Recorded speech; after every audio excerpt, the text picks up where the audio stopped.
और आपको ये जानकर आश्चर्य होगा कि सशरीर आध्यात्मिक इतिहास में भी एक करमैती ही हैं जो राधा कृष्ण के, मीरा भी गई तो उस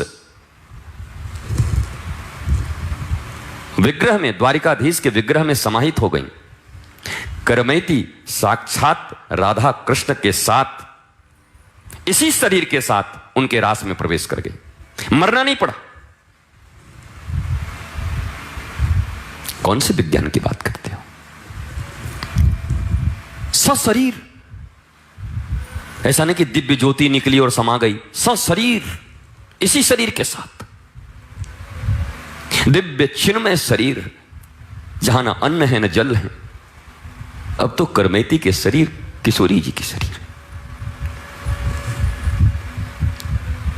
इनको महत्व तो नहीं मिला उतना वक्त चर्चा इत्यादि में, वरना तुम्हें ढूंढे नहीं मिलेगा कोई। साक्षात ऐसी दिव्य राधा भाव स्वरूपा, राधा भावान्विता।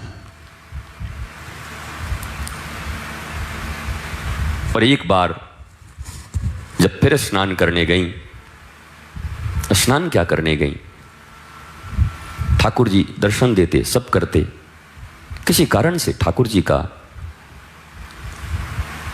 लीला में विक्षेप हुआ। एक पल में यमुना जी में कूद मार दी। एक पल के लिए ओझल हुए थे ठाकुर जी, आंखों से कूद गई। हा कृष्ण, हा गोविंद, भगवान को घबरा के कूदना पड़ा। इनकी आदत है, ये छलियां हैं, गोपी से छिपे, इससे छिपे, इनको इसी में मन लगता है। लुका छिपी खेलें, वहां पीछे छुप जाएं, वहां भाग जाएं, इनका काम है। पर इनको पाला नहीं पड़ा था ऐसी से, जिसने अपने शरीर की इसलिए रक्षा की थी कि मैं भोग गया हूं तो कृष्ण की, अपराधिनी हूं, इस पृथ्वी पर आई हूं।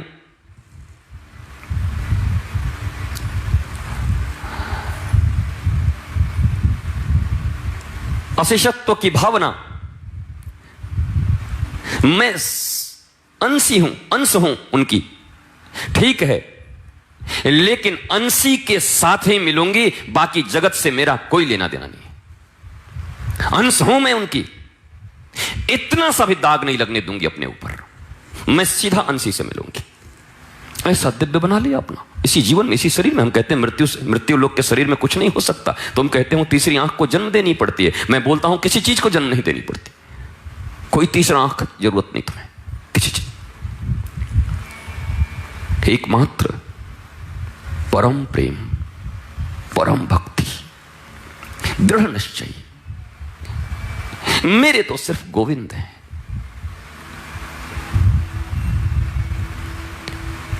भगवान को कूदना पड़ा, भगवान ने अंक में लिया, उठाया, निकाला। जब इतनी पानी में आ गई तो भगवान खुद छोटे हो गए, तो वही गोद में ले ली, करमैती ही, और भगवान वहीं पर विग्रह बन गए। बिहारी जी